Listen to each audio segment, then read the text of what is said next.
voltando aqui com o programa Mística e Fé Brasil, e hoje eu estou recebendo uma amiga queridíssima, a Vera Cristina, que é taróloga e astróloga, e estará conosco na Mística e Fé Brasil, falando sobre o tarô, explicando um pouquinho sobre os arcanos maiores do tarô e trazendo a nós esse universo maravilhoso que envolve o mundo mágico encantado do tarô. E no último bloco, aqui no bloco passado, nós deixamos uma perguntinha no ar da Rainha de Ouros, que pergunta para a Vera: qual baralho de tarô você prefere para fazer os seus atendimentos? A Vera vai responder agora. Oi, Rainha de Ouros. Obrigada pela sua pergunta. Eu gosto muito do Waite, então eu utilizo o Waite e também utilizo o Morgan Greer, que é um redesenho do baralho Waite. Então, particularmente em consulta, eu tenho usado esses dois. Perfeito. Olha, temos outras... Obrigada, Rainha. Obrigado, viu, Rainha? Temos outras perguntas aqui. A Lucy está perguntando: Vera, você dá cursos de tarô? Como é o seu curso? Se você pode falar um pouquinho sobre ele. Sim, eu dou cursos. Eu ainda preciso organizar turmas que eu vou montar agora para o segundo semestre. Eu estou indo agora, dia 21 de agosto, para Belo Horizonte, onde eu vou fazer um workshop, mas para quem já tem conhecimento de tarô, porque eu vou entrar em método. Eu dou aulas particulares também, então também entra em contato se você quiser aula particular. Mas o formato de um curso básico de tarô, pelo menos 4 meses, para poder passar todos os arcanos maiores, os menores, metodologia, os planos. Para começar. Né? Vai pegar toda a parte teórica, treinar o ABC, pelo menos 4 meses. No finalzinho a gente vai passar os contatos da Vera, então você já fica com caneta, papel aí, né? Fica à vontade. Para anotar que no finalzinho ela vai passar todos os contatos: e-mail, telefone, o blog dela, onde você vai ter acesso aos pensamentos dela, o que ela pensa sobre o tarô, o que ela tem estudado. Então já se prepare, é sempre bom a gente falar, porque às vezes a gente fala no ar e a pessoa não está com papel, não está com caneta, tem que sair correndo e perde. Então no finalzinho você já vai poder anotar aí que a gente passará para vocês, tá bom? Olha só, nós temos outras perguntas aqui. Tem o Mário Brito, que está falando: olá, Claudinei, adoro sua pessoa, parabéns pelo programa, muito obrigado, Mário. E ele quer saber, Vera, qual seria a quantidade exata de cartas que um tarô deve conter? Porque existe uma infinidade de baralhos diferentes e cada um com uma quantidade de cartas diferenciadas. Às vezes fico confuso com relação ao número correto de arcanos maiores e menores que um tarô deve ter. Então, ele quer tirar a dúvida dele qual é a quantidade. Márcio Brito, né? Oi, Mário Brito, obrigada pela sua pergunta. Mário, 78 cartas. 22 arcanos maiores e 56 menores. Então, para ser chamado de tarô, ele tem 78 cartas. Tá? Os que têm cartas a mais ou a menos não são denominados tarô. Se chamam cartas do destino, baralho cigano, né? Mas para ser tarô, 78 cartas. Existe uma estrutura simbólica. É cartologia, não é tarologia. Exatamente. A Alice Lipardi, ela está assistindo o programa e está dando os parabéns. Obrigada, Temos Alice. a Heloísa Alves, que é nossa amiga, companheira, que está aí. Existe uma dezena de tipos diferentes de tarôs. Ela está falando, como o tarô das bruxas, dos anjos, dos dragões e até do filme O Senhor dos Anéis e Harry Potter. Você acha que a eficácia desses baralhos é a mesma dos baralhos convencionais? É complicado. É complicado porque tem que se respeitar a linguagem simbólica. Então, eu acho que existem muitos tarôs que se denominam tarôs, mas que não estão preocupados com a linguagem simbólica. Então, por exemplo, eu já vi tarô, não me lembro agora o nome, mas de repente o arcano 1, que é um princípio ativo masculino, a bruxa, isso não pode existir. Né? Então, tem que tomar um pouco de cuidado. Certo. Né? Perfeito. Olha, o Massoud, que é pagão, é bruxo, ele está falando, além de Samhain, que é o nosso ano novo, né, para um planejamento do ano baseado no tarô, há alguma data específica própria para fazer a consulta desse oráculo? Tem alguma data melhor? Uma fase da lua? Não. Qualquer dia? Não. Qualquer dia, qualquer hora. Qualquer dia, qualquer hora. Porque tem gente que fala, não pode jogar depois das 6, né? Não. Eu realmente, se você está interessado em tirar o tarô, basta você ter vontade. Né? Se você tem vontade de fazer uma consulta, o tarô vai estar aberto para você. Então, não tem problema, não. Não precisa. olha só, pessoal, você pode mandar a sua pergunta para a Vera responder. Ela vai responder aqui no ar, como tem respondido várias, né? O pessoal está conectado mesmo aí conosco. Obrigada pela participação, é bom. Né? Olha só. E aí do ladinho tem o chat. É só você entrar, mandar as suas perguntas, a Vera vai responder aqui no ar para você as suas dúvidas. Vai tirar as suas dúvidas sobre o universo do tarô. E Vera, fala um pouquinho pra gente das estruturas dos arcanos maiores, o que cada um significa. O que eu queria até, de uma certa maneira, não sei se vai dar para dar uma passada nisso, mas até que eu vou falar na feira, né, que o tarô ele tem uma estrutura muito lógica, como um fundo de pano. Né? Então, se nós formos assim analisar, vamos colocar aqui assim uma fileirinha rapidinho, claro que é tudo ao vivo, meio complicado, mas só para dar uma ideia, que eu acho importante. Vamos lá. Está dispondo aqui todos os arcanos, aí eu vou mostrando para vocês, viu, pessoal? Assim vocês terão uma ideia da estrutura lógica que o tarô oferece. Então, se nós olharmos assim, os arcanos maiores de 1 a 5, eles estão assim como pano de fundo no caminho da vontade. Se você olhar todos esses arcanos, todos eles têm coroa, todos eles têm trono, todos eles estão bem vestidos. Então, eles representam poder pessoal, eles representam o ego. Né? Eles não têm nenhum elemento de transcendência ou de karma dentro da estrutura deles. Então, os arcanos de 1 a 5, eles estão ligados no caminho da vontade, ou seja, a vontade pessoal. Ou seja, assim, eu quero comprar um carro. Eu posso comprar o carro com o mago, com a sacerdotisa, com a imperatriz, com o imperador, cada um, claro, dentro do seu escopo de atuação, da sua maneira de atuação, mas são arcanos da vontade. Perfeito. Né? Do mago ao sacerdote. Do mago ao sacerdote. Perfeito. Aí, o caminho do livre-arbítrio, ele está relacionado ao enamorado. Porque ele fica até num caminho único, porque na verdade todos nós temos poder de escolha. Até eu não gosto da palavra livre-arbítrio, porque eu acho que é uma palavra que está sendo tão mal usada. Sim. Então, poder de escolha. Então, você escolhe o tempo todo na sua vida. Né? Então, essa carta fica no caminho do livre-arbítrio. A carta do meio. A carta do meio. Intermediária, né? Intermediária. As próximas 5. E aí, as próximas 5, que são do carro até a força, os arcanos do prazer. Ou seja, aquilo que você deseja, você ainda tem a capacidade de realizar. Ou com mais tempo, tendo que organizar a coisa direitinho, conforme um arcano. E também nessas figuras, todas elas têm coroa, todas elas têm roupa. Né? Então, são os arcanos do caminho do prazer.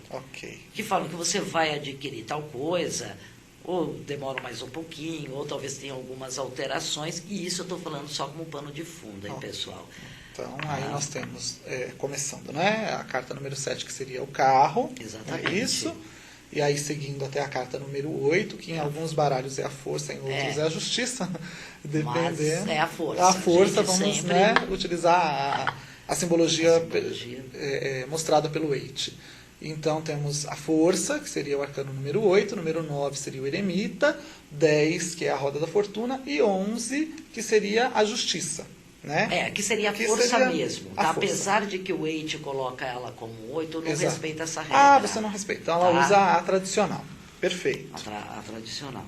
E aí nós temos... se nós montarmos os arcanos do pendurado à torre, já não existe trono, não existe, as pessoas somem das imagens. Esse é o bendito caminho da dor. Né? Então, é um caminho que muitas vezes ele nega o livre-arbítrio.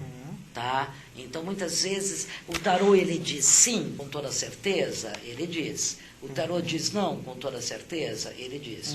Então, geralmente, as pessoas, quando nos vêm procurar para uma consulta, não digo todas, mas uma grande maioria estão nesse caminho, estão passando por dificuldades. Né? Então, se você for ver, aí você perde um pouco do livre-arbítrio. Perfeito. Né? Por interferência do destino.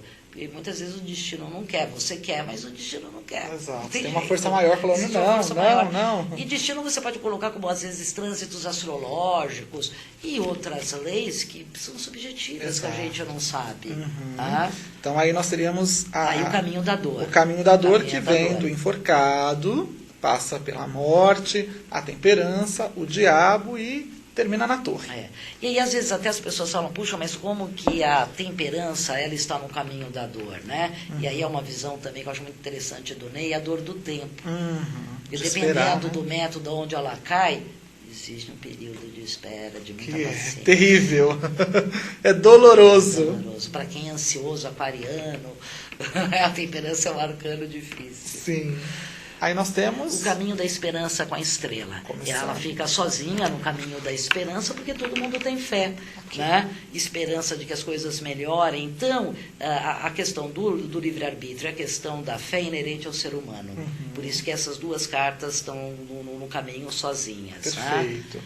E elas são meio que intermediárias, né? Se a gente olhar, você pega a carta dos enamorados, ela divide cinco grupos, né? 5 cartas, uma série de 5 para outra série de 5. Você pode até fazer outras subdivisões, né, no sentido do arcano do mago até força via solar, do pendurado até o mundo a via lunar, né? Dá para fazer muitos arranjos. Perfeito. Né?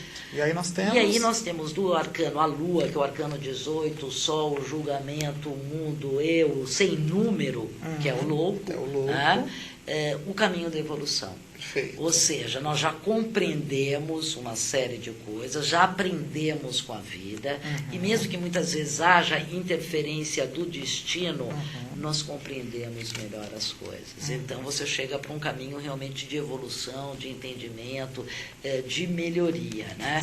Que se completa com um mundo onde você fecha um ciclo, né? E o louco, de uma certa maneira, ele vai ser o fecho do colar. Ele vai fechar um ciclo e vai imediatamente começar um ciclo novo, né?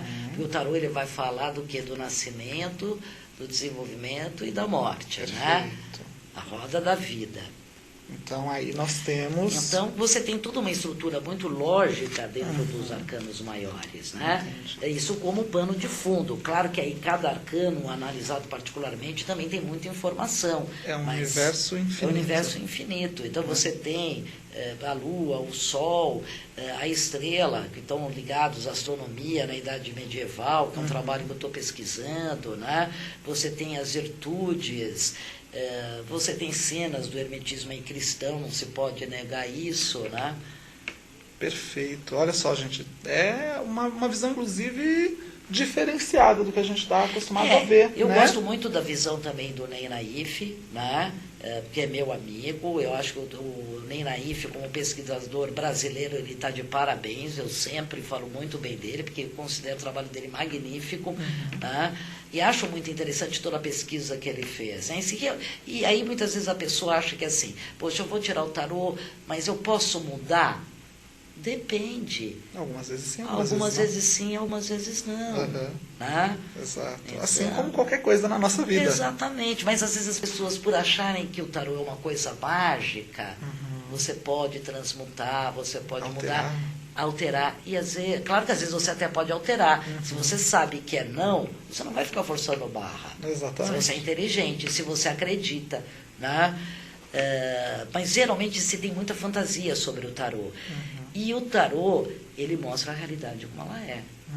É preto no branco. Nua e crua. Nua e crua. Exatamente. Ele funciona muito bem. Vera, tira uma dúvida da gente. Diga. Qualquer pessoa pode estudar, jogar o tarô ou não? Sim, qualquer um, desde que goste de estudar, que goste das pessoas e que goste de estudar. Porque se tinha a ideia de que você tinha que ser vidente, você tem que ter superpoderes, né? Hoje a gente sabe que o tarô ele é uma linguagem simbólica. Sim, né? O tarô ele precisa de estudo. Então, qualquer um que goste de tarô, que goste de previsão, de aconselhamento, pode estudar, sem sombra de dúvida nenhuma. Perfeito. E, você, na sua opinião, o tarô ele é uma previsão ou ele é um aconselhamento? Olha, também tem muitas discussões em rede, nos grupos de tarô, por conta da divisão também que houve entre o tarô, do tarô terapêutico e do tarô, vamos por assim dizer, profano. Né? O tarô ele é aconselhamento, ele é previsão, né? E ele é terapêutico também. Não existe essa divisão. Né? Também não gosto dessa divisão do tarô terapêutico. Porque a partir do momento que você também vai colocar um tarô terapêutico para o seu cliente, se você está usando carta e método, você está jogando, me desculpe. Você não sai da previsão. Com certeza. Mas existe muita vergonha de dizer que o tarô faz previsão. Ainda existe um preconceito muito grande em relação à previsão. E eu vejo a previsão como uma capacidade do cérebro totalmente natural e que com uma linguagem simbólica dá para se mapear. Claro que a gente ainda não sabe como é que funciona. Eu tenho algumas ideias, né? Mas ele é os três ao mesmo tempo. Ele é previsão, ele é aconselhamento, ele é terapêutico. Ele muitas eu falo até por mim que sou às vezes uma pessoa ansiosa, então muitas vezes eu abro um tarô para dar uma mapeada em algum setor, é como se eu tivesse tomado um Lexotan. Aí eu falo, não, vai dar tudo certo, eu não preciso me enervar, me preocupar. Ou preciso trabalhar mais um aspecto então, que né? Exatamente, ou então não é legal ir Acho por que essa linha. É uma estatística. Exatamente. Eu acho que todo mundo devia estudar o tarô, é tão bom. Com certeza. E você utiliza as cartas invertidas? Porque tem pessoas que fazem a leitura com as cartas invertidas. Isso também é dos tarólogos mais antigos, mas não se usa em inversão, porque até como você trabalha com um arcano maior e com menor, não há necessidade da inversão. E mesmo a inversão, ela foi uma coisa feita pelo Eteila, para de uma certa maneira, ele ensinou os alunos dele na época, para dizer que tinham feito o curso com ele. Entendi. Era uma maneira, era uma marca dele para diferenciar. Copyright. Exatamente, dele na época. Então não há necessidade. Há quem tire, se você se sinta confortável, nenhum problema. Mas não há necessidade de se trabalhar com carta invertida, não. Muitas pessoas não sabem, mas há uma metodologia diferenciada de tiragem. Né? Você tem a metodologia europeia ou a metodologia americana, que é você separar os arcanos maiores dos menores e, na tiragem, você tirar separadamente, ou misturar todos os arcanos, 78, embaralhar todos juntos, e fazer a tiragem que seria a tiragem americana. Qual você utiliza? Olha, eu já utilizei a americana e depois já usava anteriormente arcano maior e menor, usei a americana e depois voltei para o método europeu. Eu acho o método de tiragem europeu mais requintado.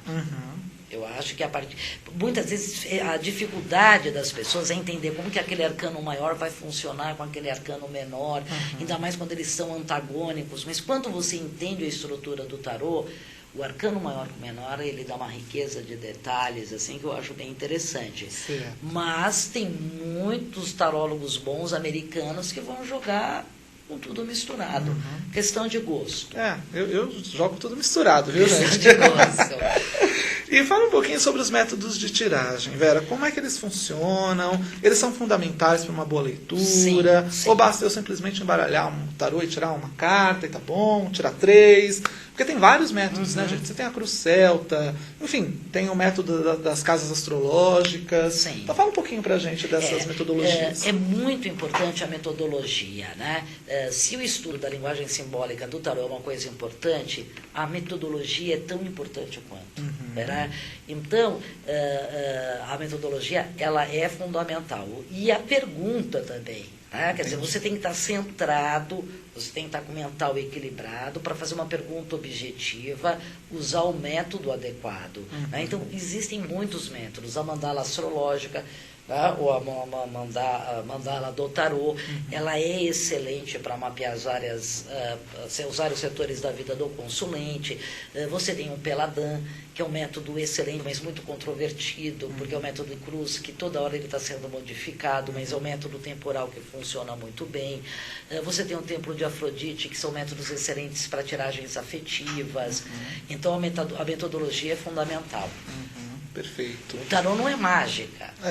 Você tem que ter ciência, foco, né? você tem que ter foco e tem que escolher o método adequado para você perguntar. Então, o estudo do método é fundamental. Olha só, nós temos mais algumas perguntas, Vera. Nós estamos quase no finalzinho do nosso programa, falta 5 minutinhos aí para nós terminarmos.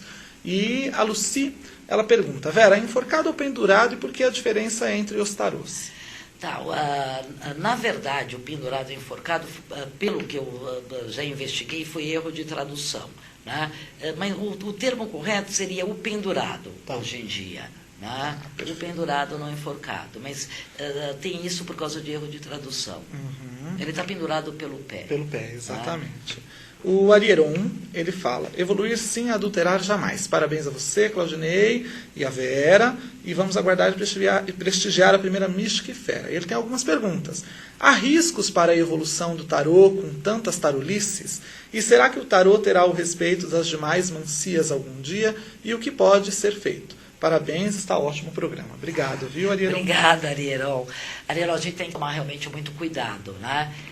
Em relação ao estudo do tarô e tentar preservar o que a gente já tenta preservar, porque senão realmente vai virar uma bagunça. Ele já está muito adulterado.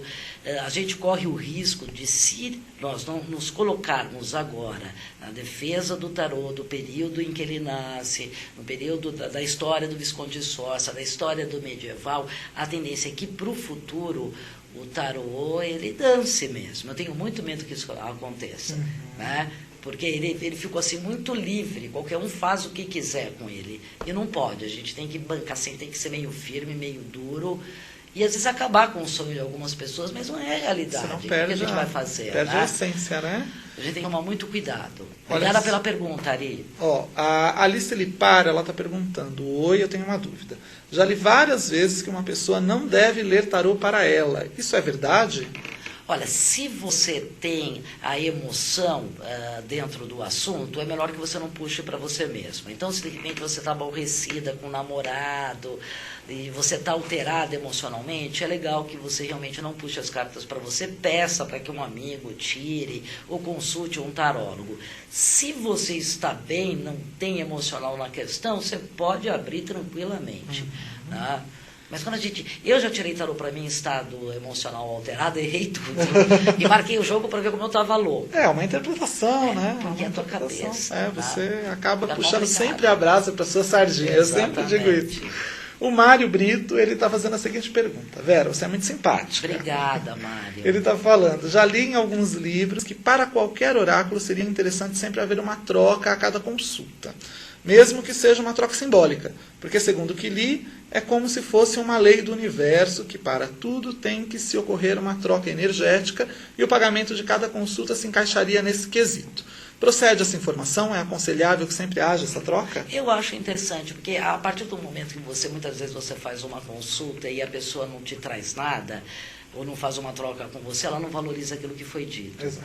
Então, eu acho interessante. Apesar de que muitas vezes eu abro exceção para pessoas que estão desesperadas, eu não vou deixar de tirar um tarô. Mas a pessoa me leva um incenso, existe uma troca. Né? Então, é importante isso que você disse. Olha só, pessoal, se você quiser conhecer um pouquinho mais sobre o trabalho da Vera Cristina, se você quiser ter acesso aos pensamentos dela, você pode contatá-la através do e-mail veratarô, com temudo no final, @gmail.com, está passando logo aí embaixo aqui, ó, no nosso VT. Exatamente. Né? veratarô@gmail.com, e o blog dela é tarô, com temudo também no final, tarô estudos, tudo junto, .blogspot.com. Olha, aqui embaixo do VT também está passando. Tá? Perfeito. E o telefone da Vera para contatos é 11, porque nós estamos aqui em São Paulo, 3085 9994. 3085-9994.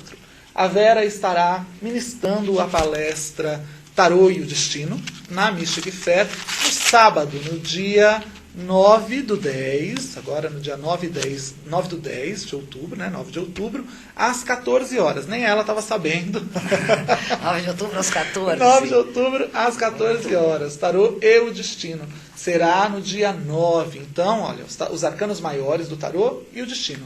Já marca aí, já anota aí na sua agenda, esteja lá conosco para conhecer um pouquinho mais do trabalho da Vera. Ela vai falar, obviamente, porque vai ter mais tempo, vai falar muito mais abrangentemente sobre o tarô. E eu tenho certeza que assim como vocês gostaram dessa participação da Vera aqui conosco, vocês também vão amar a participação dela na Mystic Fair. E você já tem encontro marcado conosco nos dias 9 e 10 de outubro, aqui em São Paulo, na Faculdade Cruzeiro do Sul, na Unixul do bairro Anália Franco, vai acontecer a primeira Mystic Fair Brasil. Acesse o nosso site para você pegar todas as suas informações e saber o que vai acontecer nessa feira.